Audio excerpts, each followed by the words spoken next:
Po naravi sem dokaj previdna pri odnosi z ljudmi in koliko bom nekoga spustila do sebe, je odvisno predvsem od moje intuicije.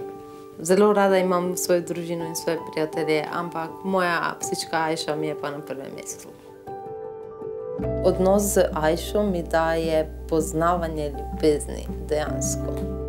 Če moram umiliti kakšne neprijetne občutke, malo zmeditiram, grem na rolerje, grem na sprehod z psičko, preberem malo knjigo in v glavnem sem se naučila handlati svoje občutke in jih kar dobro uravnavam.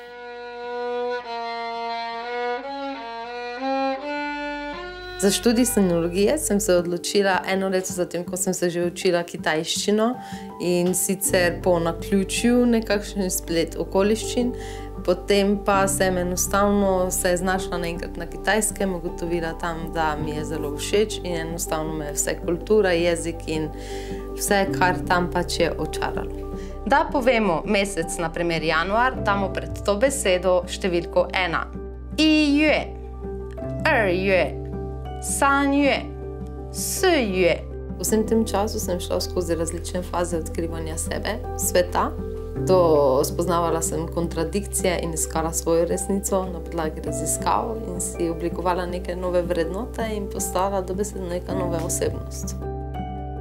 Odločitev, da pri sebi nekaj spremenim, je prišla predvsem iz tega, da sem začela opažati, da me določene stvari iz preteklosti ovirajo v sedanjosti in potem sem začela z raziskovanjem, kaj narediti, odkot kaj izvira, kako lahko ugotovim, zakaj se gre in potem iskala rešitve. V partnerstvu sem pripravljena veliko stvari početi skupaj in odkrivati skupaj neke nove stvari, ki bi oba naju zanimale. Ampak ja, želim si tudi svobode in tudi njemu bom jo dala.